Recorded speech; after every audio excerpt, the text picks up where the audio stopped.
ನನ್ನ ಜೊತೆಗೆ ಪ್ರಶಾಂತ್ ನಾಥು ಇದ್ದಾರೆ ಕಾರ್ಯಕ್ರಮಕ್ಕೆ. ಸ್ವಾಗತ ಪ್ರಶಾಂತ್. ಪ್ರೊಫೆಸರ್ ಕಿಶೋರ್ ಇದ್ದಾರೆ ನಮ್ಮ ಜೊತೆಗೆ, ಬರ್ತಾರೆ ಕೆಲವೇ ಕ್ಷಣಗಳಲ್ಲಿ ಜಾಯ್ನ್ ಆಗ್ತಾರೆ. SR ಕೇಶವ್ ಅವರು ಕೂಡ ಇದ್ದಾರೆ. ಕೇಶವ್ ಸರ್, ಕಾರ್ಯಕ್ರಮಕ್ಕೆ ಸ್ವಾಗತ ತಮಗೂ ಕೂಡ. ಕೇಶವ್ ಅವ್ರದ್ದೇ ಫಸ್ಟ್ ರಿಯಾಕ್ಷನ್ ತಗೊಳ್ತೀನಿ. ಜಾಗತೀಕರಣ ಅದರ ಆರಂಭದ ದಿನಗಳಲ್ಲಿ ಒಂದು ಆತಂಕ ಇತ್ತು ನಮಗೆ. ನಾವೆಲ್ಲ ಕಾಲೇಜ್ ದಿನಗಳಲ್ಲಿ ಅದನ್ನು ಪ್ರತಿಭಟಿಸಿದವರು. ಹಾಳು ಮಾಡಿಬಿಟ್ರು, ಮನಮೋಹನ್ ಸಿಂಗ್ ಗ್ಯಾಟ್ ಒಪ್ಪಂದಕ್ಕೆ ಸಹಿ ಹಾಕಿಬಿಡ್ತಾರೆ, ಆ ಮೂಲಕ ದೇಶವನ್ನು ಕಾರ್ಪೊರೇಟ್ ಕಂಪನಿಗಳಿಗೆ ಒತ್ತೆ ಇಟ್ಬಿಡ್ತಾರೆ, ಹಂಗಾಗ್ಬಿಡುತ್ತೆ ಹಿಂಗಾಗ್ಬಿಡುತ್ತೆ ಅನ್ಕೋತಿದ್ವಿ ಕೇಶವ್ ಸರ್. ಬಟ್ ಮನಮೋಹನ್ ಸಿಂಗ್ ಹೇಳ್ತಾ ಬಂದರು 10 ವರ್ಷದಲ್ಲಿ ಇದರ ಇಂಪ್ಯಾಕ್ಟ್ ನೋಡ್ತಾ ಇರಿ ಅಂತ. ದೇಶ ನೋಡ್ತಲ್ಲ, ಇವತ್ತೇನು 5 ಟ್ರಿಲಿಯನ್ ಎಕಾನಮಿ ಅಂತ ಮಾತಾಡ್ತೀವಿ, ಅದಕ್ಕೊಂದು ಅಡಿಪಾಯ ಹಾಕಿದ್ರು ಮನಮೋಹನ್ ಸಿಂಗ್. ಖಂಡಿತವಾಗಿ. ಯಾಕೆಂತಂದರೆ ನಾವಿದ್ದಂಥ ಕ್ರೈಸಿಸ್ ಸಿಚುಯೇಷನಿಂದ ಹೊರಗೆ ಬರಲಿಕ್ಕೆ ಒಂದು out of the box idea ಅವತ್ತಿದ್ದದ್ದು ಬಹುಶಃ ನಾವು ನಮ್ಮ ಬಾಗಿಲುಗಳನ್ನು ದೇಶಕ್ಕೆ ತೆರೆಯೋದಿತ್ತು. ಯಾಕೆಂದರೆ ಕ್ಲೋಸ್ಡ್ ಎಕಾನಮಿ ಆಗಿ ಸಾಕಷ್ಟು ವರ್ಷ ನಮಗೆ ನಾವೇ ಹೇರ್ಕೊಂಡಂತಹ ಅವಮಾನಿಸಿಕೊಂಡಂತಹ ಹಿಂದೂ ಗ್ರೋತ್ ರೇಟನ್ನು ನಮಗೆ ನಾವೇ ತಗೊಂಡಿದ್ವಿ. 3.5% ಬೆಳವಣಿಗೆ, ಅದಕ್ಕೆ ವಿಡಂಬನಾತ್ಮಕವಾಗಿ ನಮ್ಮನ್ನೆಲ್ಲ ಆಡ್ಕೊಳ್ಳಿಕ್ಕೆ ಅಂತಲೇ ಅದಕ್ಕೆ ಹಿಂದೂ ಗ್ರೋತ್ ರೇಟ್ ಅಂತ ಹೆಸರಿಟ್ಕೊಂಡು ಆಡಿಸ್ಕೊಂಡ್ವಿ.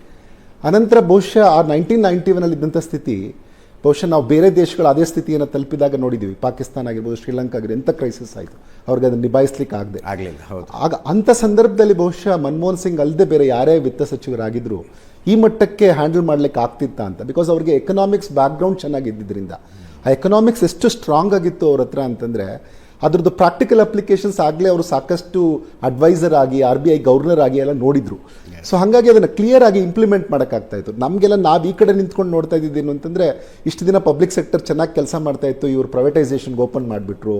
ಅಂದರೆ ನಮಗೆ ಆ್ಯಕ್ಚುಲಿ ಇಂಡಿಯನ್ ನಾಲೆಜ್ ಸಿಸ್ಟಮಲ್ಲಿ ಒಂದಿತ್ತು, let all the knowledge come from all the doors ಅಂತ ಇತ್ತು ನಮಗೆ. ಅದನ್ನು ಬಹುಶಃ 1991 ಈಗ ಚೈನಾ ಎಕ್ಸಾಂಪಲ್ ಕೊಟ್ಕೊಂಡ್ರೆ 1979 ಅದು ಓಪನ್ ಮಾಡ್ತು, ಯಾವ ವೇಗದಲ್ಲಿ ಬೆಳೀತು ಅನ್ನೋದು ಉದಾಹರಣೆ ಇತ್ತು. ಸೊ ಅದಕ್ಕಾಗಿ ಇವ್ರು ಏನು ಮಾಡಿದ್ರು, ಡೋರ್ಸ್ ಓಪನ್ ಮಾಡುವಾಗಲೂ ಸೇಫ್ಟಿ ನೆಟ್ಟನ್ನು ಇಟ್ಟರು. ನನಗೆ ಮುಖ್ಯ ಏನು ಅಂತಂದರೆ, ನಾವೆಲ್ಲ ಮಾತಾಡ್ತಿದ್ದು ಓಪನ್ ಮಾಡಿದ್ರು, ಆಗೊಂದು ಉತ್ತರನೂ ಕೊಟ್ಟಿದ್ರು ಮನಮೋಹನ್ ಸಿಂಗ್ ಅವರು. ಏನಂತಂದರೆ ಎರಡನ್ನ ನಾನು ಉಲ್ಲೇಖಿಸ್ಬೇಕೀಗ. ಒಂದು, ಇನ್ಫ್ಲೇಷನ್ನ 100 ದಿನದಲ್ಲಿ ಕಡಿಮೆ ಮಾಡ್ತೀವಿ ಅಂತ ಮ್ಯಾನಿಫೆಸ್ಟೋಲಿ ಇತ್ತು. ಆಗ ಅವ್ರು ಕೇಳಿದಾಗ, ನೀವು 100 ದಿನದಲ್ಲಿ ಮಾಡೋಕ್ಕಾಗತ್ತಾ ಇದು ಅಂತ ಇವರು ಫೈನಾನ್ಸ್ ಮಿನಿಸ್ಟರ್ ಆದ ತಕ್ಷಣ ಕೇಳ್ತಾರೆ. ನನ್ನ ಹತ್ರ ಯಾವುದೋ ಮ್ಯಾಜಿಕ್ ವ್ಯಾಂಡ್ ಇಲ್ಲ ಅಂತ ಹೇಳ್ತಾರೆ ಮನಮೋಹನ್ ಸಿಂಗ್. ಆಗ ಅಂದರೆ ಕ್ಲಿಯರ್ ಕಟ್ ಐಡಿಯಾ ಇತ್ತು, ನನಗೆ ಇಮಿಡಿಯೇಟಾಗಿ ಏನೋ ಮಾಡ್ಲಿಕ್ಕೆ ಆಗೋದಿಲ್ಲ, ನೀವು ಹೇಳೋದು ಅಲ್ಲಿ ಹೇಳಿರ್ಬೋದು, ಆದರೆ ನನ್ನ ಕೈಲಿ ಮಾಡ್ಲಿಕ್ಕೆ ಆಗಲ್ಲ ಅನ್ನೋಂಥ ಮಾತನ್ನು ಹೇಳಿದ್ರು. ಹಾಗೆಯೇ ಇನ್ನೂ ಒಂದು ಇದೇ ಸಂದರ್ಭದಲ್ಲಿ ಬಂದಾಗ ನಿಮಗೆಲ್ಲ ಸಾಕಷ್ಟು ಗುಡಿಸು ಸಿಗುತ್ತೆ ಅನ್ನೋಂಥದ್ದನ್ನು ವಿಡಂಬನಾತ್ಮಕವಾಗಿ ಹೇಳಿದ್ರು. ಸೊ ಇದೇನು ಅಂತಂದರೆ, ಒಂದು ಸೇಫ್ಟಿ ನೆಟ್ ಬಗ್ಗೆ ಮಾತಾಡ್ತಾ ಇದೆ. ನಾವು ಸೇಫ್ಟಿ ನೆಟ್ಟನ್ನು ನೋಡಿ, ಒಂದು ಓಪನ್ ಆದ ತಕ್ಷಣ ಡೋರ್ಸ್ನ ನಾವು ಇಷ್ಟು ದಿನ ಕ್ಲೋಸ್ಡ್ ಎಕಾನಮಿ ಇದ್ವಿ, ಲೈಸೆನ್ಸ್ ಕಂಟ್ರೋಲಿಂದ ತುಂಬ ಅನುಭವಿಸ್ಬಿಟ್ಟಿದ್ವಿ ನೋವನ್ನ. ಅದರಿಂದ ಓಪನ್ ಆದ ತಕ್ಷಣ ಏನೆಲ್ಲ ತೊಂದರೆ ಆಗ್ಬೋದು, ಒಟ್ಟಿಗೆ ಡೋರ್ಸ್ ಎಲ್ಲ ಓಪನ್ ಆದ ತಕ್ಷಣ ವಿದೇಶಿ ಶಕ್ತಿಗಳು ಬರ್ತವೆ, ಗ್ಲೋಬಲೈಸೇಷನ್ ಒಳ್ಳೆಯದು ಬರುತ್ತೆ, ಕೆಟ್ಟದ್ದು ಬರುತ್ತೆ. ಹೆಂಗೆ ಅದನ್ನು ನೀವು ಅನ್ಆರ್ಗನೈಸ್ ಸೆಕ್ಟರ್ಗೆ ಹೆಂಗೆ ಮಾಡ್ತೀರಿ? ನಮ್ಮಲ್ಲಿ ಅನ್ಸ್ಕಿಲ್ಡ್ ವರ್ಕರ್ಸ್ ಜಾಸ್ತಿ ಇದ್ದಾರೆ, ಇಂಥವ್ರನ್ನ ಹೆಂಗೆ ಸೇಫ್ ಮಾಡೋದು? ಆವಾಗ ಬಂತು MG ನರೇಗಾ. ಅದು ನೋಡಿ, ಆ MG ನರೇಗಾದು ಒಂದು ಕ್ರಾಂತಿಕಾರಕ ಯಾವ ಥರ ಅಂತಂದರೆ, ಆ ಕಾಲಘಟ್ಟದಲ್ಲಿ 100 ದಿನ ಬಹುಶಃ ವಿಶ್ವದ ಯಾವ ರಾಷ್ಟ್ರಗಳೂ 100 ದಿನ ಗ್ಯಾರಂಟಿ ಒಂದು ಹೌಸ್ ಹೋಲ್ಡ್ಗೆ ಅಂತ ಕೊಟ್ಟಿದ್ದಲ್ಲ. ಅದನ್ನು 100 ದಿನ ಗ್ಯಾರಂಟಿ ಕೊಟ್ಟಿದ್ದಲ್ಲದೆ ಅದಕ್ಕೆ ಹೇಳಿದ್ದೇನು ಅಂತಂದರೆ, ನಿಮ್ಗೊಂದು ವೇಳೆ ನಾವು 100 ದಿನ ನಿಮಗೆ ನೀವು ಬೇಡಿಕೆ ಸಲ್ಲಿಸಿದಾಗ first time right to demand job ಅಂತ ಬಂತು. ನಾನು 100 ದಿನ ತಗೊಳ್ಳಿ, ಒಂದು ವೇಳೆ ನಿಮಗೆ 100 ದಿನ ಕೊಡೋಕ್ಕಾಗಿದ್ರೆ ನಿಮಗೆ ಕಾಂಪನ್ಸೇಷನ್ ಕೊಡ್ತೀವಿ, ಇಷ್ಟು ದಿನದಲ್ಲಿ ಕಾಂಪನ್ಸೇಷನ್ ಕೊಡ್ತೀವಿ ಅಂತ. ನಾವು ಇವಾಗೆಲ್ಲ ಈ ಕೆಲಸ ಕೊಡದೇ ಇದ್ರೆ ಅಧಿಕಾರಿಗಳ ಮೇಲೆ ಕ್ರಮ ಕೈಗೊಳ್ಳೋದಕ್ಕೆ ಅವಕಾಶ. ಆಮೇಲೆ ಈ ರೈಟ್ ಟು ಕ್ರೀಚ್ ಫೆಸಿಲಿಟಿಗೆ ಈಗೆಲ್ಲ ನಾವು ಸಿಟೀಸಲ್ಲಿ, ಅರ್ಬನ್ ಏರಿಯಾದಲ್ಲಿ ಮಹಿಳೆಯರು ಕೆಲಸಕ್ಕೆ ಹೋಗುವಾಗ ನಾವಲ್ಲಿ ಚಿಕ್ಕ ಮಕ್ಕಳನ್ನ ಬಿಟ್ಟು ಹೋಗೋದನ್ನು ನೋಡಿದ್ದೀವಿ. ಆದರೆ ಇಲ್ಲಿ MG ನರೇಗಲ್ಲಿ ಆ ಸ್ಕೀಮಲ್ಲಿ ತಂದಿದ್ದಾರೆ ಅದನ್ನು. ಆ ಕ್ರೀಚ್ ಏನು ಅಂತಂದರೆ, ಅಲ್ಲಿ ಇವಾಗ ಹೆಣ್ಮಕ್ಳು ಚಿಕ್ಕ ಮಕ್ಕಳು ಇರ್ತಾರೆ, ಆಯಿತು ಕರ್ಕೊಂಡು ಹೋಗ್ತಾರೆ. ಅಲ್ಲಿ ದೊಡ್ಡ ವಯಸ್ಸಾದ ಮಹಿಳೆ ಬಂದಿದ್ರೆ ಕೆಲಸಕ್ಕೆ, ಆ ಮಹಿಳೆನ ಕೂರಿಸಿ ಒಂದು ಶೇಡಲ್ಲಿ ಕೂರಿಸಿ ಆ ಮಕ್ಕಳನ್ನೆಲ್ಲ ಅಲ್ಲಿ ಬಿಟ್ಟು ಅವ್ರಿಗೂ ಅದೇ ಕೂಲಿಯನ್ನು ಕೊಡೋದು. ಅವ್ರಿಗೂ ಅದೇ ಕೂಲಿಯನ್ನು ಕೊಟ್ಟು, ಮತ್ತು ಡ್ರಿಂಕಿಂಗ್ ವಾಟರ್ ಇರಬೇಕು, ಕುಡಿಯೋ ನೀರಿನ ವ್ಯವಸ್ಥೆ ಇರಬೇಕು, ಶೇಡ್ ಇರಬೇಕು, ಈ ಥರದ್ದು ಎಲ್ಲವನ್ನು. ಅಂದರೆ ಒಂದು ಸೇಫ್ಟಿ ನೆಟ್ಟನ್ನು, ಒಂದು ಇಂಟಿಗ್ರಿಟಿ ಹೆಂಗಿರಬೇಕು ಅನ್ನೋದನ್ನು ಅವ್ರಿಗೆ ಗೊತ್ತಿತ್ತು, ಅದನ್ನು ಅವ್ರು ಮಾಡ್ತಾ ಹೋದರು. ಹಾಗೆ ಇನ್ನೊಂದು ಸೇಫ್ಟಿ ನೆಟ್ ನನ್ನ ಪ್ರಕಾರ ರೈಟ್ ಟು ಇನ್ಫಾರ್ಮೇಷನ್.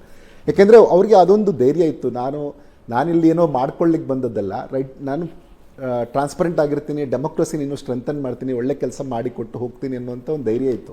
ಹಾಗಾಗಿನೇ ಒಂದು ರೈಟ್ ಟು ಇನ್ಫಾರ್ಮೇಷನನ್ನು ಕೂಡ ತಂದರು. ಆ ತಂದು ಗವರ್ನೆನ್ಸ್ ಅನಂತರ 2ನೇ ರೆಜಿಮಲ್ಲಿ ಏನೇನಾಯಿತು ಅನ್ನೋದು ನಮಗೆ ಗೊತ್ತಿದೆ. ಆದರೆ ಫಸ್ಟ್ ರೆಜಿಮಲ್ಲಿ ಪ್ರೈಮ್ ಮಿನಿಸ್ಟರ್ ಆಗಿ ಅವ್ರು ಮಾಡಿದಂಥ ಕೆಲಸಗಳು, ಸೆಕೆಂಡ್ ರೆಜಿಮಲ್ಲಿ ರೈಟ್ ಟು ಫುಡ್ ಅಂತ ಏನು ಫುಡ್ ಸೆಕ್ಯೂರಿಟಿ ಆ್ಯಕ್ಟ್ ಇತ್ತಲ್ಲ, ಇವೆರಡನ್ನ ನಾವು ಖಂಡಿತವಾಗೂ ನೆನೆಸ್ಬೇಕು. ಅದ್ರ ಜೊತೆಗೆ ಇನ್ನೊಂದು ಆ್ಯಕ್ಟನ್ನು ನೆನಪಿಸೋದಾದರೆ, ಅವರು ನಮಗೆ ಏನು ಈ ಕಾರ್ಪೊರೇಟ್ ರೆಸ್ಪಾನ್ಸಿಬಿಲಿಟಿ ಆ್ಯಕ್ಟನ್ನು ಮಾಡಿ 2% ಕೊಡಲೇಬೇಕು ಅನ್ನೋದು 2013 ಕಡ್ಡಾಯಗೊಳಿಸೋ ಒಂದು ಕಾಯ್ದೆಯ ರೂಪದಲ್ಲಿ ತಂದಿರೋಂಥದ್ದು ಅದು ತುಂಬ ಪ್ರಮುಖವಾದದ್ದು.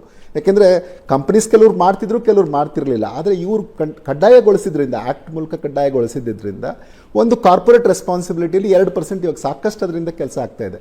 ಬಹುಶಃ ಇನ್ನು ಮುಂದಿನ ದಿನಗಳಲ್ಲಿ ಅದನ್ನು 4% ಮಾಡಿದ್ರು ಅವ್ರು ಕೊಡಲಿಕ್ಕೆ ಸಿದ್ಧ ಆಗುವಂಥ ವೇದಿಕೆಯನ್ನು ಬಹುಶಃ ಇಲ್ಲಿ ತಯಾರಿಸಿ ಕೊಟ್ಟದ್ದಕ್ಕೆ ನನಗೆ ಖುಷಿ.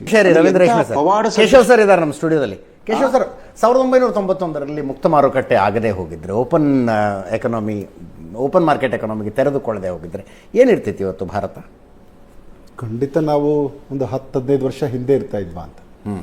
ಯಾಕೆಂದರೆ ಒಂದು ಬೇಸಿಕ್ ಏನು ರೇಷ್ಮೆ ಅವ್ರು ಹೇಳ್ದಂಗೆ ನಮ್ಗೆ ತಲೆಯಲ್ಲಿತ್ತು, ಪಬ್ಲಿಕ್ ಸೆಕ್ಟರ್ ಅಂದರೆ ದಿ ಬೆಸ್ಟ್, ಪ್ರೈವೇಟ್ ಅಂದರೆ ಅದು ಎಲ್ಲ ನಮಗೆ ಮೋಸ ಮಾಡ್ತಾರೆ ಅಂತ.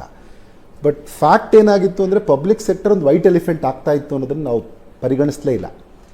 ಅದು ಯಾವ ಮಟ್ಟಕ್ಕೆ ಅಂತಂದರೆ ಅದರ ದುರುಪಯೋಗ ಆ್ಯಕ್ಚುಲಿ ಇನ್ನೂ ತನಕ ಅನೇಕರು ಪರಿಗಣಿಸೋದಕ್ಕೆ ತಯಾರಿಲ್ಲ. ಆದರೆ ಪಬ್ಲಿಕ್ ಸೆಕ್ಟರನ್ನ ದುರುಪಯೋಗ ಪಡಿಸ್ಕೊಳ್ತಿದ್ದವರು ಇಲ್ಲೇ ಇದ್ದರು.